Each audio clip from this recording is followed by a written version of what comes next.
خدا کی قسم یہ پیغمبر ہے اور جس کے قبضہ قدرت میں میری جان ہے، اس کی قسم کہ یہ وہی ہے جس کی صفت ہمارے علماء اپنی کتابوں میں پاتے ہیں۔ آخر قافلہ واپس مکہ کی طرف روانہ ہوا۔ میسرہ نے اس دوران صاف طور پر یہ بات دیکھی کہ جب گرمی کا وقت ہوتا تھا اور نبی کریم صلی اللہ علیہ وآلہ وسلم اپنے اونٹ پر ہوتے تھے تو دو فرشتے دھوپ سے بچانے کے لیے آپ پر سایہ کیے رہتے تھے۔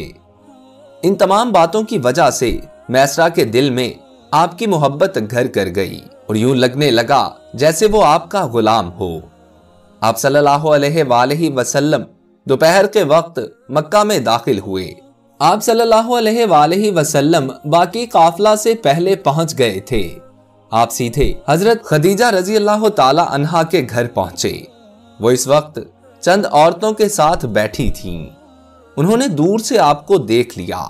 آپ اونٹ پر سوار تھے اور دو فرشتے آپ پر سایہ کیے ہوئے تھے۔ حضرت خدیجہ رضی اللہ تعالی عنہا نے یہ منظر دوسری عورتوں کو بھی دکھایا۔ وہ سب بہت حیران ہوئیں۔ اب آپ صلی اللہ علیہ وآلہ وسلم نے حضرت خدیجہ رضی اللہ تعالی عنہا کو تجارت کے حالات سنائے، منافع کے بارے میں بتایا۔ اس مرتبہ پہلے کی نسبت 2 گنا منافع ہوا تھا۔ حضرت خدیجہ رضی اللہ تعالی عنہا بہت خوش ہوئیں۔ انہوں نے پوچھا، میسرہ کہاں ہے؟ آپ نے بتایا وہ ابھی پیچھے ہے۔ یہ سن کر سیدہ نے کہا، آپ فوراً اس کے پاس جائیے اور اسے جلد از جلد میرے پاس لائیے۔ آپ صلی اللہ علیہ وآلہ وسلم واپس روانہ ہوئے۔ حضرت خدیجہ رضی اللہ تعالی عنہا نے دراصل آپ کو اس لیے بھیجا تھا کہ وہ پھر سے وہی منظر دیکھنا چاہتی تھیں، جاننا چاہتی تھیں کیا اب بھی فرشتے ان پر سایہ کرتے ہیں یا نہیں۔ جو ہی آپ روانہ ہوئے، یہ اپنے مکان کے اوپر چڑھ گئیں اور وہاں آپ کو دیکھنے لگیں۔ آپ کی شان اب بھی وہی نظر آئی۔ اب انہیں یقین ہو گیا کہ ان کی آنکھوں نے دھوکہ نہیں کھایا تھا۔ کچھ دیر بعد آپ صلی اللہ علیہ وآلہ وسلم میسرہ کے ساتھ ان کے پاس پہنچ گئے۔ حضرت خدیجہ رضی اللہ تعالی عنہا نے میسرہ سے کہا، میں نے ان پر 2 فرشتوں کو سایہ کرتے ہوئے دیکھا ہے، کیا تم نے بھی کوئی ایسا منظر دیکھا ہے؟ جواب میں میسرہ نے کہا، میں تو یہ منظر اس وقت سے دیکھ رہا ہوں جب قافلہ یہاں سے شام جانے کے لیے روانہ ہوا تھا۔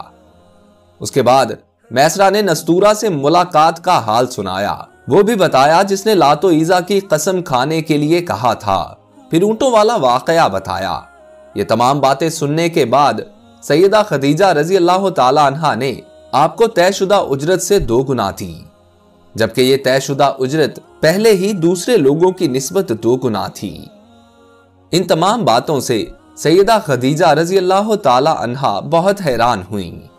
اب وہ اپنے چچا زاد بھائی ورقہ بن نوفل سے ملی۔ یہ پچھلی کتابوں کے عالم تھے۔ سیدہ خدیجہ رضی اللہ تعالی عنہا نے انہیں جو کچھ خود دیکھا اور میسرہ کی زبانی سنا تھا وہ سب کہہ سنایا۔ ورقہ بن نوفل اس وقت عیسائی مذہب سے تعلق رکھتے تھے، اس سے پہلے وہ یہودی تھے۔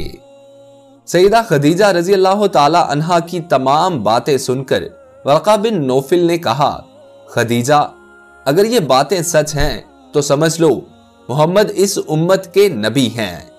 میں یہ بات جان چکا ہوں، دنیا کو انہی کا انتظار تھا، یہی ان کا زمانہ ہے۔ یہاں یہ بات بھی واضح ہو جائے کہ نبی اکرم صلی اللہ علیہ وآلہ وسلم نے سیدہ خدیجہ رضی اللہ تعالی عنہا کے لیے تجارتی سفر صرف ایک بار نہیں کیا، چند سفر اور بھی کیے۔ سیدہ خدیجہ رضی اللہ تعالی عنہا ایک شریف اور پاک باز خاتون تھی، نسب کے اعتبار سے بھی قریش میں سب سے اعلیٰ تھیں۔ انہیں قریش کی سیدہ کہا جاتا تھا۔ قوم کے بہت سے لوگ ان سے نکاح کے خواہش مند تھے۔ کئی نوجوانوں کے پیغام ان تک پہنچ چکے تھے، لیکن انہوں نے کسی کے پیغام کو قبول نہیں کیا تھا۔ نبی اکرم صلی اللہ علیہ وآلہ وسلم تجارت کے سفر سے واپس آئے تو آپ صلی اللہ علیہ وآلہ وسلم کی خصوصیات دیکھ کر اور آپ کی باتیں سن کر وہ آپ صلی اللہ علیہ وآلہ وسلم سے بہت زیادہ متاثر ہو چکی تھیں۔ لہٰذا انہوں نے ایک خاتون نفیسہ بنت منیہ کو آپ کی خدمت میں بھیجا۔ انہوں نے آ کر آپ سے کہا کہ اگر کوئی دولت مند اور پاک باز خاتون خود آپ کو نکاح کی پیشکش کرے تو کیا آپ مان لیں گے؟ ان کی یہ بات سن کر آپ صلی اللہ علیہ وآلہ وسلم نے فرمایا وہ کون ہے؟ نفیسہ نے فوراً کہا خدیجہ بنت خویلد۔ آپ نے انہیں اجازت دے دی۔ نفیسہ سیدہ خدیجہ رضی اللہ تعالی عنہا کے پاس آئیں، انہیں ساری بات بتائی۔ سیدہ خدیجہ رضی اللہ تعالی عنہا نے اپنے چچا عمرو بن اسد کو اطلاع کرائی تاکہ وہ آ کر نکاح کرتے ہیں۔ سیدہ خدیجہ رضی اللہ تعالی عنہا کی اس سے پہلے 2 مرتبہ شادی ہو چکی تھی۔ ان کا پہلا نکاح عتیق ابن مائد سے ہوا تھا، اس سے بیٹی حندہ پیدا ہوئی تھی۔ عتیق کے فوت ہو جانے کے بعد سیدہ کا دوسرا نکاح ابو حالہ نامی شخص سے ہوا۔ ابو حالہ کی وفات کے بعد سیدہ خدیجہ رضی اللہ تعالی عنہا ایک بیوہ کی زندگی گزار رہی تھیں کہ انہوں نے آپ صلی اللہ علیہ وآلہ وسلم سے نکاح کا ارادہ کر لیا۔ اس وقت سیدہ کی عمر 40 سال کے لگ بھگ تھی۔ سیدہ خدیجہ رضی اللہ تعالی عنہا کے چچا عمرو بن اسد وہاں پہنچ گئے۔ ادھر نبی کریم صلی اللہ علیہ وآلہ وسلم بھی اپنے چچاؤں کو لے کر پہنچ گئے۔ نکاح کس نے پڑھایا اس بارے میں روایات مختلف ہیں۔ ایک روایت یہ ہے کہ یہ نکاح نبی کریم صلی اللہ علیہ وآلہ وسلم کے چچا ابو طالب نے پڑھایا تھا۔ مہر کی رقم کے بارے میں بھی روایات مختلف ہیں۔ ایک روایت یہ ہے کہ مہر کی رقم 12 اوقیہ کے قریب تھی۔ دوسری روایت یہ ہے کہ آپ نے مہر میں 20 جوان اونٹنیاں دیں۔ نکاح کے بعد نبی کریم صلی اللہ علیہ وآلہ وسلم نے ولیمے کی دعوت کھلائی اور اس دعوت میں آپ نے 1 یا 2 اونٹ ذبح کیے۔